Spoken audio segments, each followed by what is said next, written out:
claire. Quoi donc? La vôtre aussi. La vôtre suit la mienne. Ô mère au cœur profond, mère, vous avez beau laisser la porte ouverte afin qu'elle revienne. Cette pierre là-bas dans l'herbe est un tombeau. La mienne disparut dans les flots qui se mêlent. Alors, ce fut ton tour, Claire, et tu t'en voilà. Est-ce donc que là-haut dans l'ombre elle s'appelle, qu'elles s'en vont ainsi l'une après l'autre, hélas? Enfant qui rayonnait, qui chassait la tristesse, que ta mère jadis berçait de sa chanson, qui d'abord la charma avec ta petitesse, et plus tard lui remplit de clarté l'horizon. Voilà donc que tu dors sous cette pierre grise. Voilà que tu n'es plus, ayant à peine été. L'astre attire le lys, et te voilà reprise, ô Vierge, par l'azur, cette virginité. Te voilà remontée au firmament sublime, échappée aux grands cieux comme la grive au bois, et flamme à l'hymne, odeur replongée à l'abîme, des rayons, des amours, des parfums et des voix. Nous ne t'entendrons plus rire en notre nuit noire. Nous voyons seulement, comme pour nous bénir, errer dans notre ciel et dans notre mémoire, ta figure, nuage et ton nom, souvenir. Pressentais-tu déjà ton sombre épithalame, marchant sur notre monde à pas silencieux? De tous les idéals tu composais ton âme, comme si tu faisais un bouquet par les cieux. En te voyant si calme et toute lumineuse, les cœurs les plus saignants ne haïssaient plus rien. Tu passais parmi nous comme Ruth la glaneuse, et, comme Ruth l'épie, tu ramassais le bien. La nature, au front pur, versait sur toi sa grâce, l'aurore sa candeur, et les champs leur bonté. Et nous retrouvions, nous sur qui la douleur passe, toute cette douceur dans toute ta beauté. Chaste, il paraissait ne pas être autre chose que la forme qui sort des cieux éblouissants. Et de tous les rosiers, elle semblait la rose, et de tous les amours, elle semblait l'encens.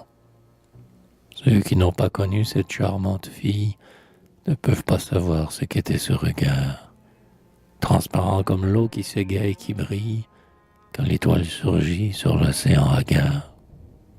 Elle était simple, franche, humble, naïve et bonne, chantant à demi-voix son chant d'illusion, ayant je ne sais quoi dans toute sa personne, de vague et de lointain comme la vision.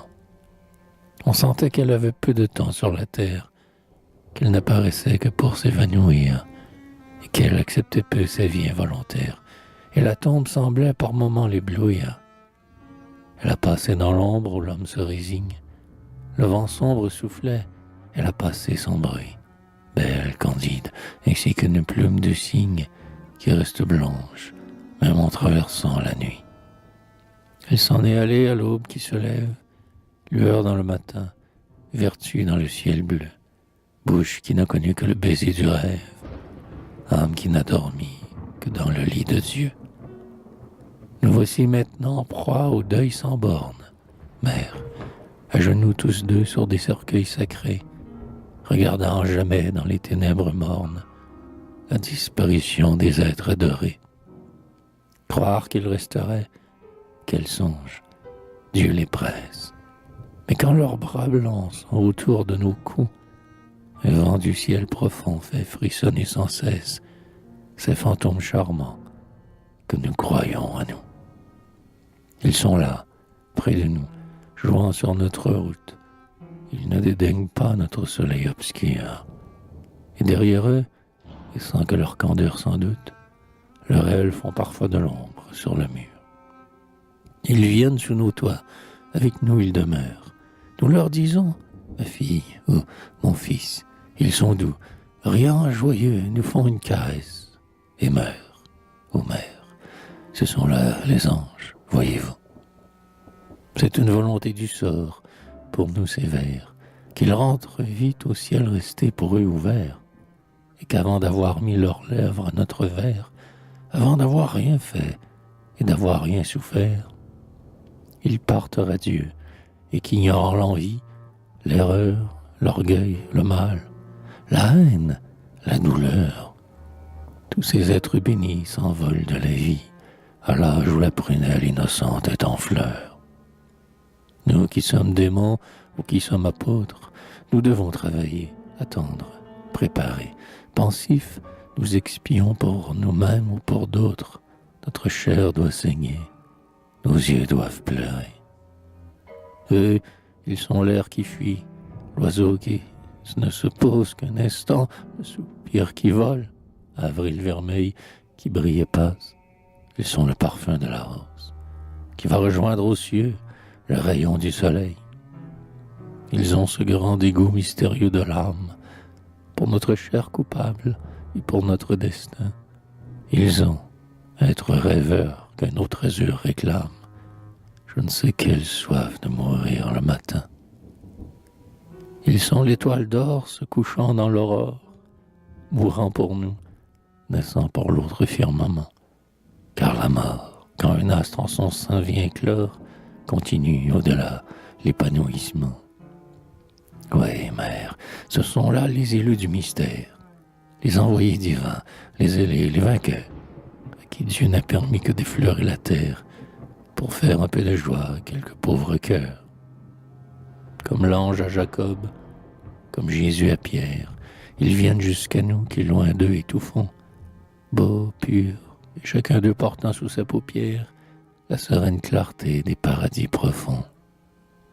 Puis, quand ils ont, pieux, baisé toutes nos plaies, pensé notre douleur, azuré nos raisons, et fait luire un moment l'aube à travers nos clés, et chanter la chanson du ciel dans nos maisons.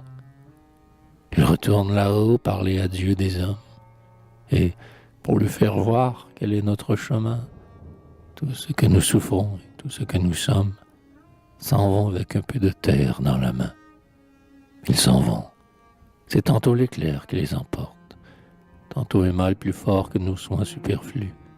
Alors nous, pâles, froids, l'œil fixé sur la porte, nous ne savons plus rien, sinon qu'ils ne sont plus. Nous disons, à quoi bon l'âtre sans étincelle? À quoi bon la maison où ne sont plus leurs pas? À quoi bon la ramée où ne sont plus les ailes? Qui donc attendons-nous, s'ils ne reviendront pas? Ils sont partis, pareils au bruit qui sort des livres. Et nous restons là, seuls, près du gouffre où tout fuit, tristes, et la lueur de leur charmant sourire parfois nous apparaît vaguement dans la nuit. Car ils sont revenus, et c'est là le mystère. Nous entendons quelqu'un flotter et soufflerer, des robes effleurer notre seuil solitaire, et cela fait alors que nous pouvons pleurer. Nous sentons frissonner leurs cheveux dans notre ombre. Nous sentons, lorsqu'ayant la lassitude en nous, nous nous levons après quelques prières sombres, leur blanche main toucher doucement nos genoux. Ils nous disent tout bas de leur voix la plus tendre, « Mon père, encore un peu, ma mère, encore un jour, m'entends-tu? Je suis là, je reste pour t'attendre, sur l'échelon d'en bas de l'échelle d'amour. Je t'attends pour pouvoir nous en aller ensemble. Cette vie est ta mère, et que tu vas en sortir. Pauvre cœur, ne crains rien, Dieu vit, la mort rassemble. Tu redeviendras ange, ayant été martyr. Oh, quand donc viendrez-vous vous retrouver, ce naître? Quand verrons-nous, ainsi qu'un idéal flambeau, la douce étoile mort, rayonnante apparaître, à ce noir horizon qu'on nomme le tombeau? Quand nous en irons-nous, vous êtes, colombes, où sont les enfants morts et les printemps enfuis, et tous les chers amours dont nous sommes les tombes, et toutes les clartés dont nous sommes les nuits? Vers ce grand ciel clément où sont tous les dictats, les aimés, les absents, les êtres purs et doux, les baisers des esprits et les regards des âmes. Quand nous en irons-nous? Quand nous en irons-nous? Quand nous en irons-nous, où sont l'aube et la foudre? Quand verrons-nous Déjà libre, âme encore, notre chair ténébreuse en rayons se dissoudre, et nos pieds faits de nuit éclore en aile d'or. Quand nous enfuirons-nous dans la joie infinie, où les hymnes vivants sont des anges voilés, où l'on voit, à travers l'azur de l'harmonie, la strophe bleue errer sur les luttes étoilées. Quand viendrez-vous chercher notre humble cœur qui sombre? Quand nous reprendrez-vous à ce monde charnel, pour nous bercer ensemble aux profondeurs de l'ombre, sous l'éblouissement du regard éternel?